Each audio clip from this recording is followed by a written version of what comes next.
Halo, assalamualaikum teman-temanku dimanapun Anda berada. Semoga dalam kondisi sehat walafiat dan dilancarkan segala urusannya. Oke, sekarang di tangan saya ini ada Samsung, tipenya Samsung A15. Ini baru beli orangnya, baru belum ada sebulan, tapi sudah trouble seperti ini ya. Samsung A15 belum ada sebulan beli sudah trouble di pengecasannya. Jadi kalau dicas itu ada gambar USB di sini, kemudian ada tulisannya USB terputus. Coba kita coba dulu ya. Intinya tidak bisa dicas lah. Nah, ini saya cas tidak mau. Coba casnya saya balik. Nah, ini ada muncul USB di sini. Konektor USB terputus, padahal nyambung ini. Konektor USB terputus. Nah, kedip-kedip seperti itu terus, tidak menambah, dicas juga tidak bisa nambah persentasenya. Intinya HP ini tidak bisa dicas dan keluar koneksi USB terputus, berkedip-kedip terus. Kalau saya coba balik kabelnya itu malah tidak ada respon sama sekali. Nah, tidak ada respon sama sekali. Kalau saya balik ini ya, ada respon, keluar gambar USB, kemudian konektor USB terputus. Oke, langsung aja kita bongkar. Jadi beliaunya ini sudah saya sarankan ke service center Samsung, tapi beliaunya tidak bersedia karena katanya kemarin sudah ke service center Samsung, tapi antri panjang dan lama katanya. Walaupun gratis di sana sebenarnya masih bergaransi. Beliaunya juga bilang wes tidak apa-apa, katanya garansinya hilang, yang penting cepat selesai karena mau dipakai handphonenya. Kalau di service center ngantrinya aja lama, selesainya belum tahu karena belum sampai ketemu CS-nya sudah ngantri lama, nggak dipanggil-panggil, akhirnya pulang terus mampir tempat saya. Oke, langsung aja kita bongkar untuk handphone A15 ini. Walaupun handphone baru tapi ternyata sudah ada errornya. Kita buka dulu tutup belakangnya ini. Untuk membuka tutup belakangnya ini kita cari celah. Dimanapun kita cari celah, yang penting kita bisa memasukkan benda tipis seperti ini. Benda tipis, ini plastik tipis ya. Nah, untuk kita membuka lemnya. Oke, kita cari celahnya dulu ya. Kalau saya biasanya untuk handphone seperti ini, celahnya tuh ada di sebelahnya kamera. Ini lebih mudah karena sininya lebih dekat dengan kamera. Ini pasti tipis di sebelah sini, lemnya sedikit. Kita coba dulu. Nah kan, nah itu celahnya sudah bisa. Pojok sini sebentar. Aduh, sulit kan. Kemudian kita masukkan benda tipisnya. Oke, setelah itu kita harus perhatian dulu di mana on off-nya ini. Oh, on off-nya sama volumenya di sini. Berarti ada kemungkinan di sini nanti ada fleksibelnya. Kita jangan menyentuh daerah sini ya. Nah, ini ada on off, fingerprint sama volume atas bawah. Oke, kita perginya ke sini aja.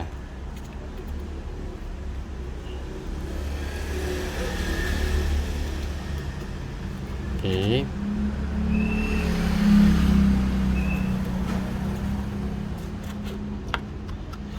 Masih sulit teman-teman, karena handphonenya masih baru ini ya. Kalau daerah sini aman karena tidak ada tombol apapun. Oke.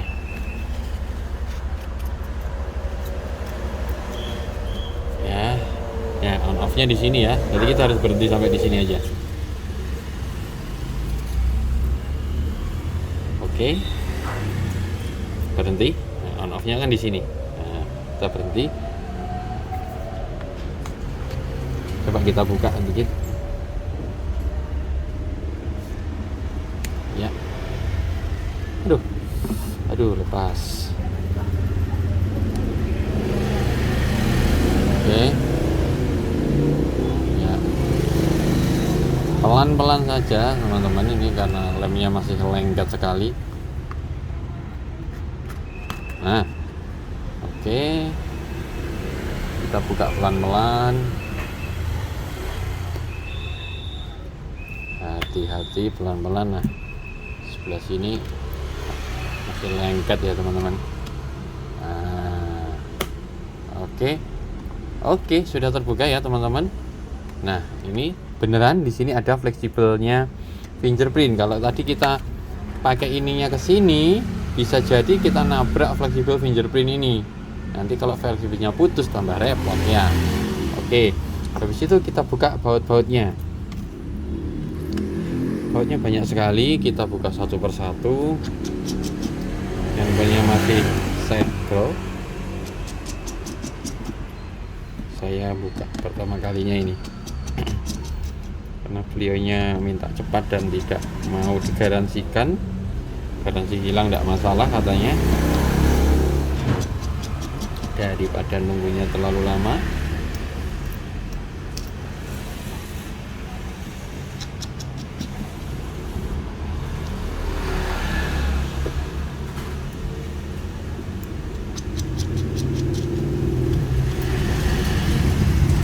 Kalau yang bagian atas kita lepas satu persatu bautnya.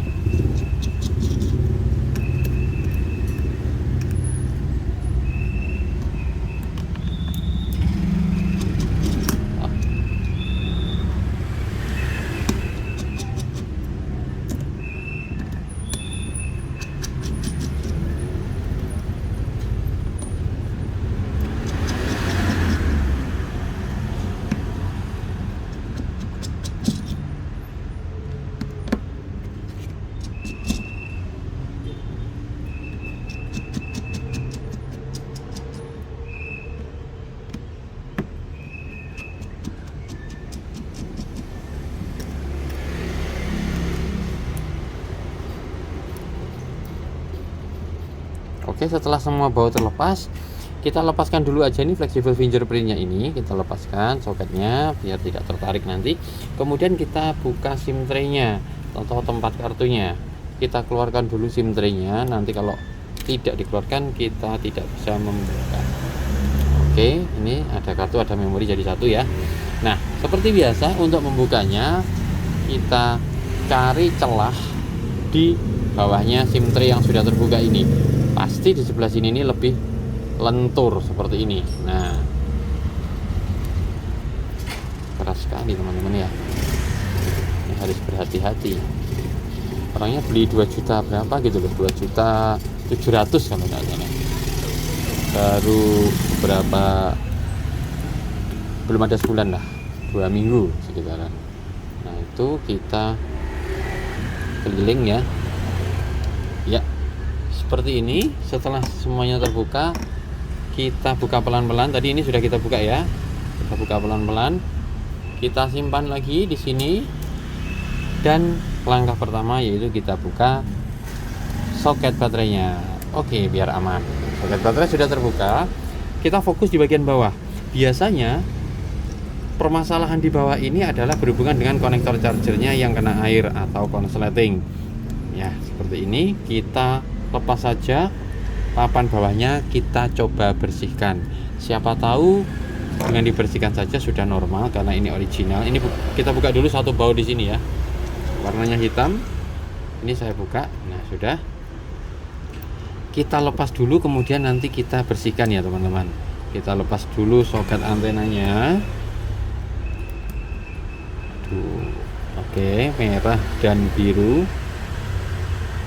Oke, sudah terlepas. Kemudian kita lepaskan soketnya ini. Hati-hati, ini soket LCD-nya masih nempel.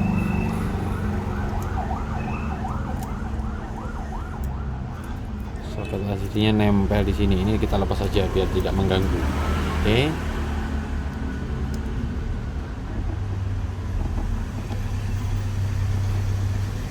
Ya, ini soket LCD-nya kita lepas dulu biar tidak menempel, ada lemnya di bawahnya.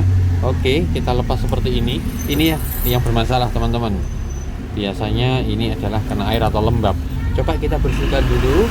Kita pakai thinner ya teman-teman, atau benda-benda apapun untuk membersihkan. Yang penting jangan pakai air. Nah, kita bersihkan dulu soketnya. Ini kita singkirkan dulu mesinnya. Kita bersihkan dulu soketnya. Ini pakai thinner ya teman-teman. Kita coba bersihkan, terutama di bagian konektornya ini. dalamnya konektor ini coba kita bersihkan dulu. Seandainya nanti setelah kita bersihkan tetap tidak bisa, berarti kita harus mengganti papan cas ini. Seandainya nanti sudah dibersihkan tetap bermasalah, berarti kita harus mengganti papan chargernya. Biasanya di konektor yang ini, biasanya di sini nih. Soketnya ini sama dalamnya ini tidak boleh kena air.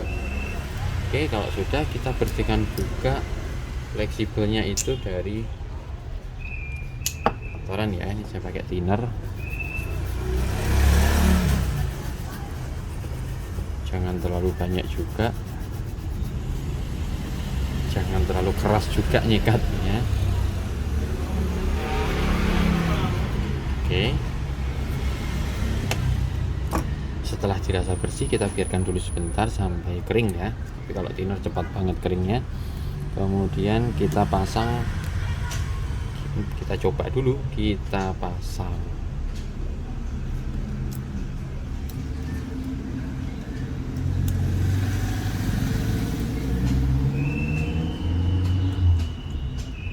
Kita pasang soket-soketnya pada tempatnya seperti ini. Kalau antenanya nggak saya pasang dulu ya teman-teman, karena nanti mau saya coba dulu. Terakhir kita pasang soket baterainya. Oke, kita coba dulu pakai charger. Bagaimana ini kita pegangin ya teman-teman, yang sebelah sini kita pegangin biar tidak goyang. Oke, kita coba dulu bisa apa tidak.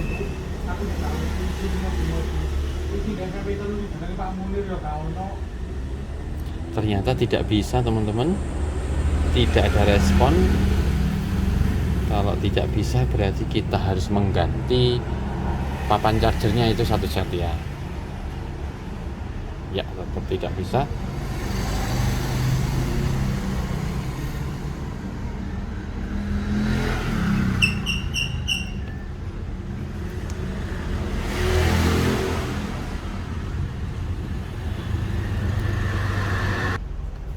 Karena ini tetap, berarti kita harus mengganti papan cas bagian bawahnya ya. Kita lepas dulu. Kebetulan saya belum beli atau belum siap papan chargernya ini. Jadi sementara ini videonya saya cukupkan sekian. Nanti saya update lagi video terbaru kalau saya sudah membeli papan cas yang baru. Intinya kalau teman-teman sudah punya papan cas baru, tinggal ngelepas seperti ini. Kita lepas seperti ini, kita ganti yang baru seperti yang saya pasang tadi. Habis itu kita coba kalau sudah normal, kita kembalikan tutup belakangnya seperti tadi. Jangan lupa soket on off atau sama pincernya, soket on off nya tadi ya. Oke, sementara saya cukupkan sekian. Saya fokus kepada cara bongkar Oppo Samsung A15 sama penggantian papan chargernya ya, jika bermasalah dalam pengendasannya. Terima kasih. Assalamualaikum warahmatullahi wabarakatuh.